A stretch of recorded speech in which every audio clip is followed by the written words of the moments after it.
En ces temps électoraux troublés, laissez-moi vous parler d'anarchie, mais d'anarchie à la française.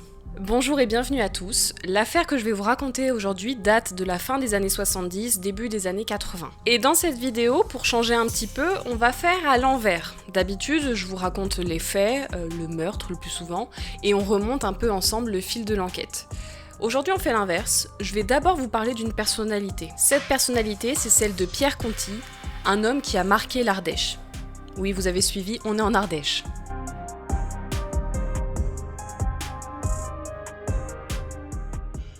Pierre Conti, c'est un homme qui est né en 1946 à Grenoble et qui est issu d'une famille modeste. Son père est ouvrier dans une usine, il est communiste, c'est un point important, et Pierre va rapidement embrasser les idées de son père. À 20 ans, il travaille comme fraiseur-ajusteur au sein d'une usine de Grenoble, l'usine Nerpic. En gros, il fabrique des pièces dans cette usine de la construction qui d'ailleurs n'existe plus aujourd'hui. Mais Pierre, il a d'autres rêves, d'autres ambitions qu'il partage avec sa femme Véronique. Alors à la fin des années 60, il décide de quitter l'Ardèche. Il va s'installer dans une commune communiste et va faire des petits travaux d'entretien pour la mairie. Il fait ça dans un premier temps, mais ce n'est que le début. Parce qu'il a un projet bien précis en tête et il ne compte pas rester salarié toute sa vie. Non, au contraire, ses idées communistes l'amènent à avoir une vision un peu plus libre. C'est un enfant de mai 68 et justement en 69, il va demander l'autorisation à la mairie de Chanéac pour s'installer sur un terrain en friche. Il s'agit du hameau de Rochebesse. En gros, c'est des terres en friche, un peu en altitude dans la montagne, qui ont été délaissées. Il n'y a pas grand-chose à faire là-bas, mais pour Pierre, c'est un peu l'Eldorado, parce qu'avec plusieurs amis, ils ont pour projet de fonder une communauté qui vivrait ensemble. Ce qu'il explique un petit peu aux paysans du coin, c'est qu'il n'y a pas besoin d'être paysan pour pouvoir s'en sortir de la terre. Un ouvrier peut très bien apprendre le métier de paysan de la terre et d'en vivre. Et donc ce petit groupe, cette petite communauté, eh bien, ils vont s'installer sur ces terres-là et élever des chèvres tous ensemble. Et au début, les choses se passent plutôt bien. Alors les paysans, les voisins du coin, ils les regardent un peu amusés. C'est un peu la même chose que les Parisiens qui ont quitté la capitale après le Covid pour retourner à la nature. Je pense que dans les communes un petit peu rurales, ça a bien dû faire rire, mais en soi, ils ne font aucun mal. Et Pierre, au début, on le voit un peu comme un idéaliste, mais on va rapidement changer de description. On va se rendre compte que c'est plutôt un personnage sulfureux opposé au système. Et puis vous savez comment c'est dans ces petites villes-là, ça jase beaucoup au sujet des relations entre les personnes. Et Pierre, qui est marié donc avec Véronique, eh bien, il va se rapprocher d'une certaine Maïté, qui fait partie de la communauté, à tel point que Véronique, elle va partir, elle va le quitter, et donc Pierre va se mettre en couple officiellement avec Maïté, et ils auront 2 enfants ensemble. Bon, les histoires de couple, c'est une chose, mais les embrouilles entre voisins, c'en est une autre. Pierre, il s'attire rapidement des ennemis dans l'entourage, dans le voisinage, parce qu'il va s'opposer fermement à des paysans, il va se battre avec certains, il va refuser de payer les baux, de rembourser son emprunt, il estime que comme il cultive la terre, eh bien finalement elle lui appartient et il ne devrait pas payer pour l'utiliser. Bon, on n'a pas exactement cette notion de propriété en droit français, vous vous en doutez, mais Pierre, finalement, il s'en moque. Et Pierre, eh bien, il va aller de plus en plus loin dans la violence, il va blâmer la société pour un petit peu tous les maux qui lui arrivent. La spirale malheureuse, il va un peu tomber dans la dépression, dans la délinquance, les difficultés financières vont s'y rajouter, et finalement, le 21 juin 1977, le tribunal des beaux ruraux de Tournon va prononcer l'expulsion de ce beau monde. Et Pierre, eh bien, il ne va pas accepter cette décision, vous vous en doutez.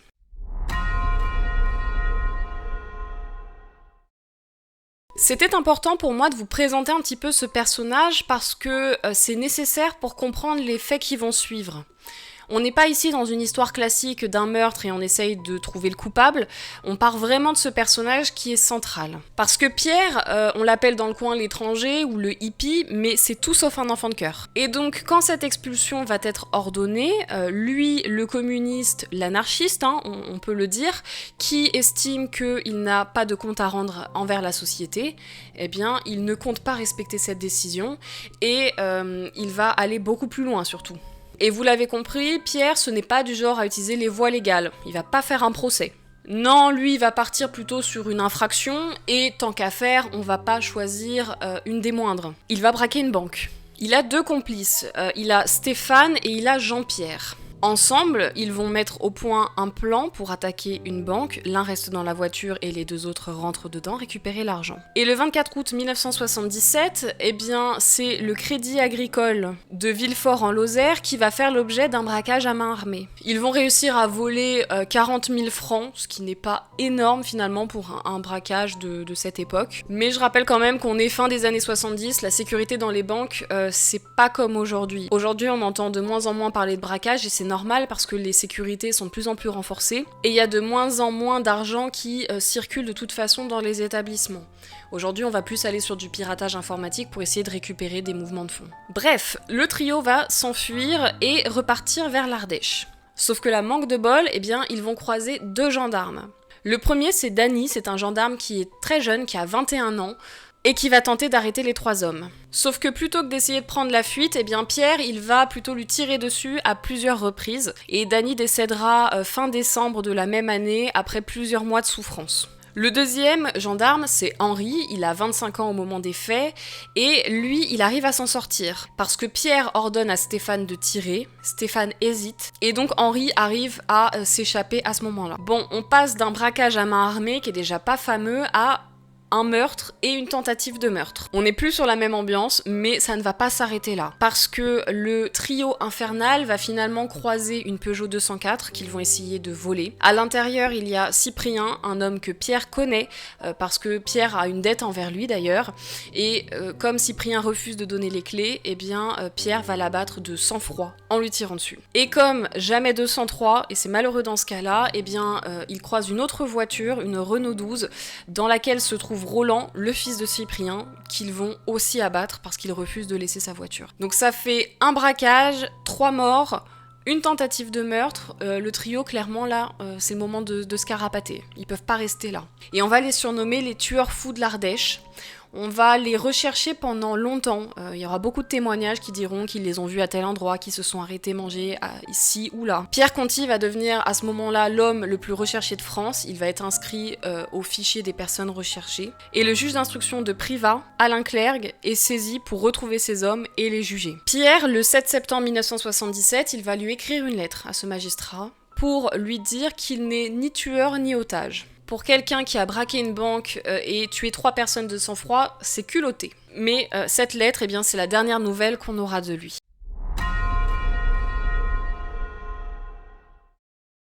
Dans cette affaire, vous le voyez bien, je vais pas vous parler en long, en large et en travers de l'instruction parce que finalement, elle est assez simple. Retrouver les 3 hommes et les juger pour leurs crimes. Dès le 21 octobre 1977, c'est Stéphane qui va être arrêté aux Pays-Bas. Manque de peau pour lui, on va le retrouver dans le cadre d'une opération contre la bande à Bader, qu'on appelle aussi la faction armée rouge. C'est une organisation terroriste allemande. On reste globalement dans les mêmes joyeusetés que les idéaux de Pierre Conti à la base. Jean-Philippe, lui, il va finir par se rendre le 2 février 1978 à Paris. Jean-Philippe, c'était le chauffeur du trio et il ne supporte visiblement plus d'être en fuite. Et donc le 22 mai 1980, le procès de ces 2 hommes va s'ouvrir devant la cour d'assises de Privas. Ou peut-être que ça se prononce Privas, n'hésitez pas à me le dire dans ce cas-là. Jean-Michel va être condamné à 5 ans contre 18 ans de réclusion criminelle pour Stéphane. Comme je vous l'ai dit, Jean-Michel c'était le chauffeur, on estime qu'il n'est pas responsable du reste des infractions. Stéphane, lui, est plus vu comme un complice des homicides et c'est pour ça que sa peine est importante. Je vous précise quand même que l'avocat général, donc le procureur, avait demandé la réclusion à perpétuité et les Pays-Bas, qui ont accepté d'extrader celui-ci, ont demandé à ce que la peine de mort elle soit abandonnée. Mais celui qu'on recherche surtout, c'est Pierre Conti, celui qui a tiré de sang-froid le cerveau de la bande, clairement, parce qu'il est identifié comme tel, les autres sont des suiveurs. Et on va procéder à son jugement aussi en 1980. En son absence. Il va être défendu par un avocat que vous connaissez très certainement, puisqu'il s'agit de Robert Badinter. On a, lors de ce procès, Henri, le gendarme qui s'était enfui, qui va apporter des éléments, des témoignages qui vont complètement démonter la défense. Et donc Pierre Conti, eh bien, il sera condamné à la peine de mort par contumace. Quand on pense que c'est 1 an avant l'abolition de la peine de mort par ce même avocat, ça laisse songeur.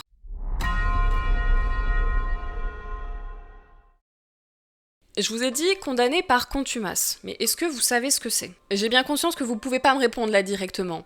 Alors je vous explique. Le procès et le jugement par contumace, c'est une possibilité en matière criminelle de juger en l'absence du prévenu. Et on a des règles spécifiques qui vont s'appliquer. Et elles ont beaucoup évolué parce que on fait une distinction avant-après 2004. En gros, avant 2004, lorsqu'on était accusé, qu'on était jugé de cette façon-là, on pouvait demander à être rejugé complètement. Et après ce jugement, on pouvait avoir l'appel, la cassation de façon classique. Sauf que c'était ce qu'on appelle une procédure écrite. Ce qui veut dire que le dossier, il était instruit par les magistrats seulement, il n'y avait pas de juré, et on n'avait pas d'observation de l'avocat. Il n'y avait pas même de représentation de l'avocat de l'accusé. En gros, on faisait un procès pour interrompre la prescription, pour être sûr d'avoir une condamnation, mais si jamais on retrouvait l'accusé ou qu'il se présentait de lui-même, il pouvait être rejugé. En 2001, on a eu une première évolution grâce à un arrêt de la CEDH, que je vous mets, qui a condamné la France parce qu'elle ne respectait pas le principe du contradictoire. Le fait que l'avocat ne soit pas représenté, qu'il ne puisse pas s'exprimer. Et donc en 2004, on a la loi Perben 2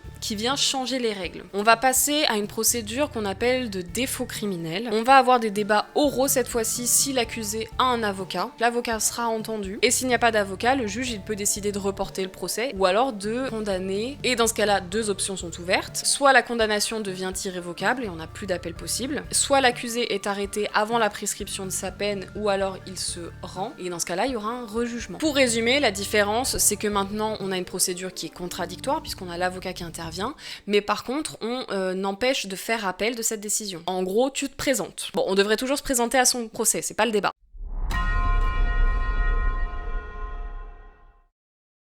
Alors après ce jugement, qu'est-ce qui s'est passé? Le 23 septembre 1980, la police va enquêter sur un groupe qu'on appelle Action Directe, que vous connaissez peut-être. C'est un groupe anarchiste et les enquêtes vont mener au hameau de Roche-Besse où vivait Pierre Conti et sa communauté. Et ils vont faire une découverte un petit peu sympathique, puisqu'ils vont trouver un stock d'explosifs. Et quand je dis stock, c'est 1250 kilos. On a de quoi faire péter quelques trucs. On trouve aussi 8 armes de guerre avec les milliers de munitions qui vont bien. Donc la police va arrêter Maïté, vous savez, la compagne de Pierre, ainsi que 2 autres personnes, mais rapidement ils vont être relâchés. Le 10 septembre 1982, la police va définitivement arrêter de rechercher Pierre Conti. On va même le supprimer du fichier des personnes recherchées parce que on est certain qu'on ne le retrouvera pas. Et spoiler alerte, on ne l'a jamais retrouvé. Depuis son procès, mais même depuis son braquage, Pierre Conti, il est introuvable. Aujourd'hui, sa peine est prescrite, ce qui veut dire que même si on le retrouvait, on ne pourrait pas le mettre en prison. Et je vous rappelle qu'il a plus de 70 ans. Commence à être chaud pour aller en prison. Alors qu'est-ce qu'il est devenu finalement cet homme?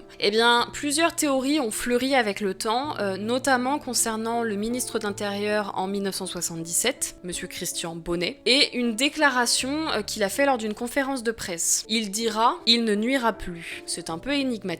Certains vont se dire qu'il a été peut-être abattu par des proches, des ennemis, des anarchistes, qu'il a fui, qu'il est mort, peut-être de mort naturelle, ou pourquoi pas qu'il a été supprimé par les services de renseignement français. Mais on a quand même beaucoup de personnes qui pensent l'apercevoir à ce moment-là, et d'autres qui vont carrément dire qu'il retourne régulièrement en Ardèche. Ça serait osé, hein. Mais parce que cette affaire, elle manquait un petit peu de croustillant, on a eu des révélations en 2017. La première, c'est celle d'Henri, vous vous souvenez, le gendarme, qui publie un livre dans lequel il explique sa version des faits et qu'il va raconter que selon lui, Pierre Conti a fui le pays. Et la même année, on a une femme, Noël Sarola, qui va publier en ligne un livre, après avoir vérifié avec son avocate que la prescription était bien acquise, pas folle la guêpe, dans lequel elle va avouer que c'est elle qui a aidé Pierre Conti à s'enfuir. En gros, à cette époque-là, elle avait 25 ans et elle était en couple avec un homme qui fréquentait un petit peu ce monde-là, ce milieu-là. Elle a rencontré une première fois Pierre Conti lorsqu'ils lui ont acheté un troupeau de chèvres. Et finalement, son homme à l'époque, il fréquente les milieux un petit peu anarchistes et d'ailleurs, on va se rendre compte que c'est lui et sa bande qui ont commis un vol, le vol qui a mené à la découverte des explosifs. Donc c'était pas lié directement à Pierre Conti, mais on est quand même pas très loin. Et en gros, le lendemain du braquage, le 28 août 1977, Pierre Conti toque à la porte de Noël avec une arme, c'est toujours plus sympa, hein, pourquoi ramener des fleurs? Et donc il va lui imposer de se planquer là. Il va rester caché pendant 8 jours. Noël va apprendre que son petit ami avait donné son accord. sympa l'ambiance. Et finalement, eh bien, c'est elle qui va l'aider à se déguiser, trouver des vêtements, faire des faux papiers et passer la frontière. Noël va raconter « J'ai le souvenir de quelqu'un d'un calme incroyable. Il ne savait absolument pas où aller. Le hold-up a été fait dans la plus grande impréparation, ce qui explique la panique qui a suivi. » Alors cette affaire, elle met en lumière ces communautés hippies, anarchistes, un petit peu à la marge, qui ont émergé après mai 68, mais qui existent toujours. Parce que la communauté de Pierre, eh bien, elle n'a pas disparu.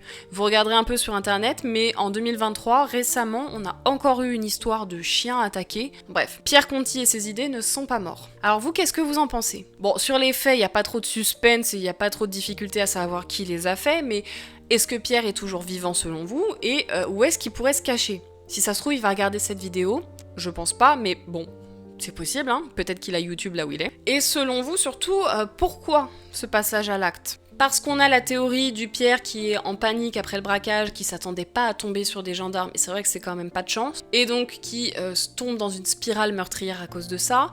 Mais on a aussi ceux qui disent que Pierre, eh bien, c'était un énervé depuis le début, qu'il cherchait absolument à se venger de la société, à être violent, et donc ces passages à l'acte, eh bien, c'est juste une expression finalement de son anarchie. Et on en a encore d'autres qui disent que peut-être qu'il était fou cliniquement. Je vous laisse me dire en commentaire ce que vous en pensez, et puis on se retrouvera pour la prochaine vidéo, pour une histoire peut-être plus classique ou pas. Mais on commence à se connaître quand même, vous et moi. Je sais que vous aimez bien les petits meurtres un peu sordides avec une enquête où on cherche le coupable ensemble. Je vous connais maintenant. On verra bien ce que ça donnera, en tout cas, je vous donne rendez-vous pour la prochaine vidéo. Salut!